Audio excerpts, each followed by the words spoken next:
بسم اللہ الرحمن الرحیم۔ السلام علیکم۔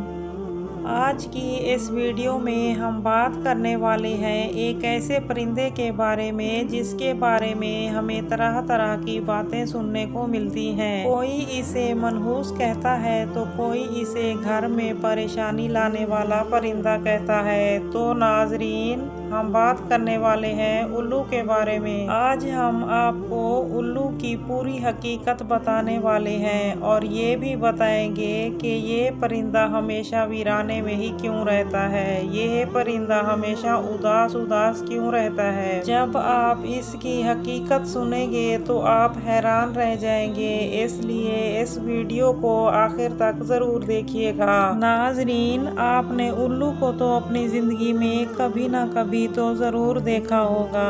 آپ نے یہ بھی محسوس کیا ہوگا کہ یہ پرندہ ہمیشہ اداس ہی رہتا ہے اور یہ ویرانی جگہوں پر رہنا کیوں پسند کرتا ہے۔ ناظرین، ایک مرتبہ ایک شخص حضرت امام جعفر صادق کی خدمت میں حاضر ہوا اور عرض کرنے لگا، اے امام جعفر صادق، آپ مجھے بتائیے یہ جو الو پرندہ ہے وہ ہمیشہ ویران جگہوں پر کیوں رہتا ہے۔ جب امام جعفر صادق نے یہ سنا تو فرمانے لگے کہ اے شخص، اس پرندے کو جیسا تو آج دیکھ رہا ہے یہ پرندہ ہمیشہ ایسا نہیں تھا۔ یہ پرندہ پہلے ویران جگہوں پر نہیں رہتا تھا اور نہ ہی یہ اداس رہتا تھا۔ اس کے ساتھ ایک واقعہ پیش آیا ہے، اس کے بعد سے یہ پرندہ ایسا ہو گیا ہے۔ یہ سن کر وہ شخص عرض کرنے لگا، یا حضرت، ایسا واقعہ کیا ہوا تھا اس پرندے کے ساتھ؟ تو حضرت امام جعفر صادق فرمانے لگے کہ یہ پرندہ حضرت محمد صلی اللہ علیہ وآلہ وسلم کی آل سے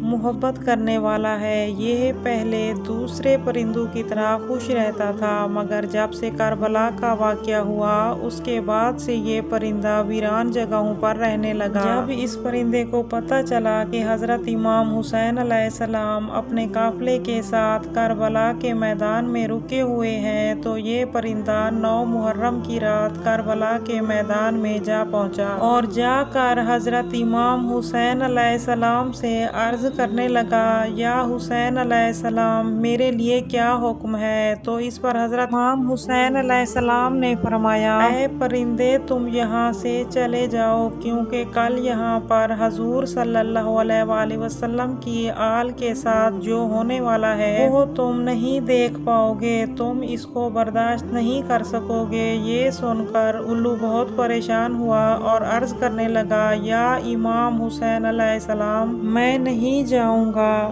جب وہ پرندہ نہیں مان رہا تھا، ضد کرنے لگا، تو حضرت امام حسین علیہ السلام نے اسے رکنے کی اجازت دے دی اور اس کے بعد اس پرندے نے کربلا کا واقعہ اپنی آنکھوں سے دیکھا تھا۔ یزید نے کس طرح حضرت امام حسین علیہ السلام اور ان کے ساتھیوں کے ساتھ جو سلوک کیا اس نے اپنی آنکھوں سے دیکھا۔ حضرت امام حسین علیہ السلام کا کٹا ہوا سر اس نے اپنی آنکھوں سے دیکھا۔ اس پرندے نے حضرت امام حسین علیہ السلام کی لاش کو پامال کرتے ہوئے بھی دیکھا۔